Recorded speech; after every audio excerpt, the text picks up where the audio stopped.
right now. Thomas Hearns is an open book to Ray Leonard. Backs up against the ropes. This is one of the most unusual calls by a referee in the history of the sport. The first loss. A tremendous victory. Leonard fighting off the ropes. It happened. It happened. Uppercut by Douglas. Down goes Tyson. Hooks in right hand shot. Excellent. Knocks out Mike Tyson. Slumps to the canvas. The champion struggles to stay on his feet. How do you like it? How do you like it?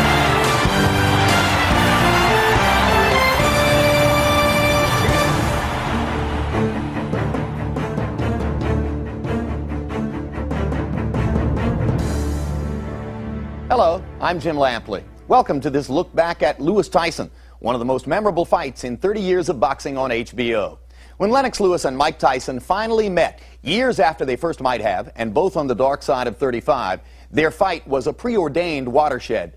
For Tyson, a chance to wipe out a decade of misadventures with a single hard punch. For Lewis, a chance to cement his legacy by obliterating a myth. The preview was a brawl on a stage in New York. The movie was an urban action adventure, a courtroom drama, a frenzied road flick, and then a knockout.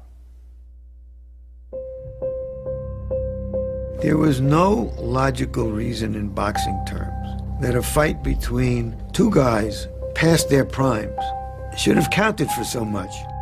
But because fans thought it did, because this fight had been building for a number of years, then it really carried a lot of weight. But everybody felt that Mike Tyson was still like Mike Tyson was 15 years ago. The general talk on the street was, Mike is back, Mike is from the streets. Yo, man, Mike is just too much man. He's too much of a dog for Lennox. We all seem to need a threat from outside, the other, who is dangerous and who can hurt us.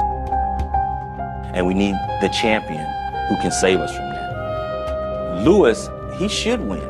He's bigger, he's stronger, he's highly skilled, but he doesn't have that magic. That's why Tyson captured people's imagination. He knocked people out.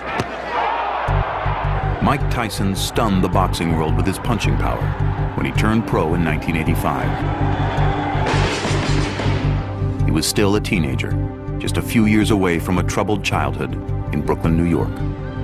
Tyson's story was familiar. Boxing would save him from the streets and make him a star.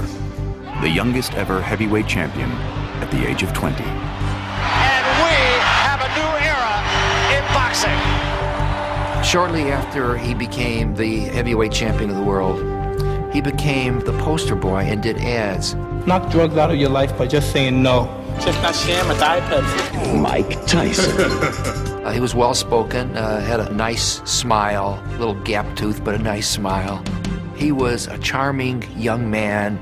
No, they should get fighters rings because you can't walk the street with him. He was gathering enormous momentum as a public figure. The crowd was magnetized to him. When I go to big cities, everybody stop, and it's like, wow, Mike Tyson. You're Mike Tyson, aren't you? Aren't you that young knockout kid?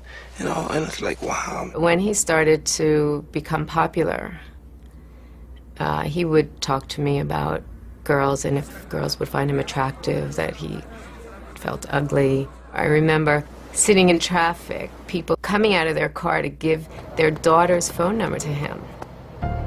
Then it was the limos and the girls and the parties, and there were always people surrounding him who didn't help develop the sweeter side of Mike. I'm with Robin Givens, who was attending her first Mike Tyson fight as Mrs. Champion. Robin, inquiring minds want to know, how does a woman who went to Sarah Lawrence and Harvard Medical School wind up falling in love with a guy who's a graduate of the School of Hard Knocks? God, I want to know too. In 1988, Tyson formed an unlikely union with actress Robin Givens. But as quickly as it began, their marriage ended 8 months later, with Givens accusing Tyson of being manic-depressive and physically abusive. The question came, what is the best punches you have ever hit anyone with? And then he started to laugh. I said, why are you laughing? He said, because the best punch was a right backhand that I hit Robin with, and she hit every wall in the room.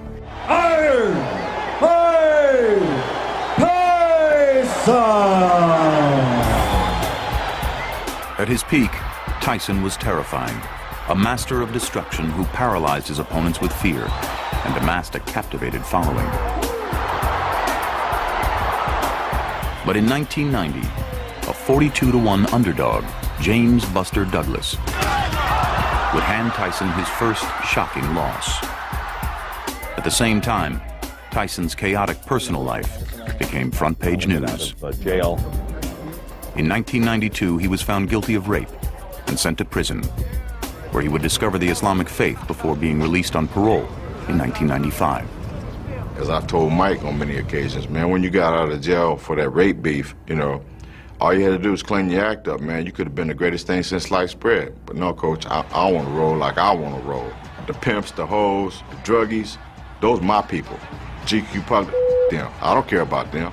When he was released from prison, this man became even bigger than life. When most people are headed in the wrong direction, he became more famous. The public and much of the boxing world, I think, had invested so much in the myth of Mike Tyson, and so it didn't take much, you know, to convince people oh, he's back. But underneath it all, it was there was a lot of dry rot. Mike Tyson decided that he was just going to go on this kind of circus tour to fight anybody's because the public had this fascination with him.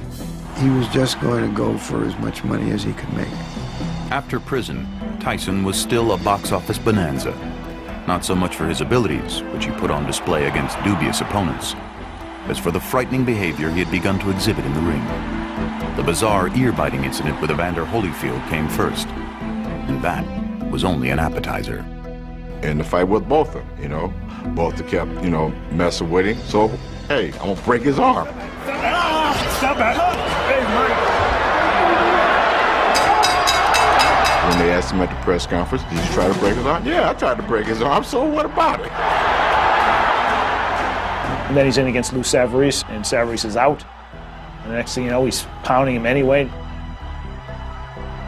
The referee's down, you know, and he's just sitting there saying, you know, this is like a 5-alarm fire here. This guy's having a lot of trouble controlling himself. To the general sports fan, boxing is supposed to be about violence. And no fighter was more palpably violent than Mike. And then, of course, there's all this flamboyant tabloid material, which our society feeds on. And so he satisfied people on a lot of fronts.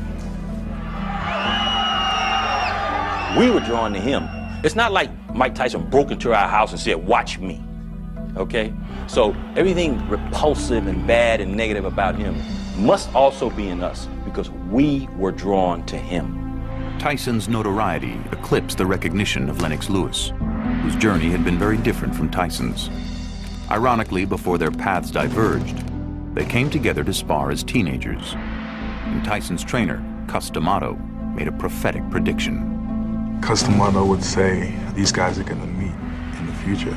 So I said, that'd be interesting. But at that time I was saying, I hope I don't meet this guy, you know, because he's like an animal.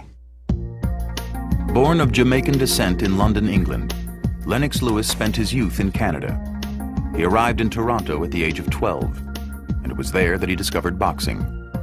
Lewis took his time in the amateur ranks and earned 2 trips to the Olympics for Canada, winning gold in 1988.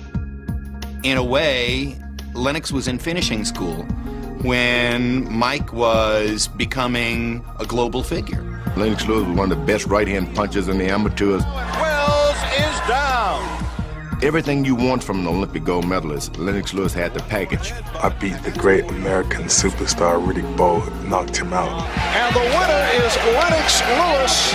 All of a sudden you win the Olympics, everybody wants your autograph, and you become important. In 1989, Lewis moved back to England to turn pro. Lennox Lewis is in total command now. And scored his first important victory against Razor Ruddock in 1992. We have a great new heavyweight on the boxing scene.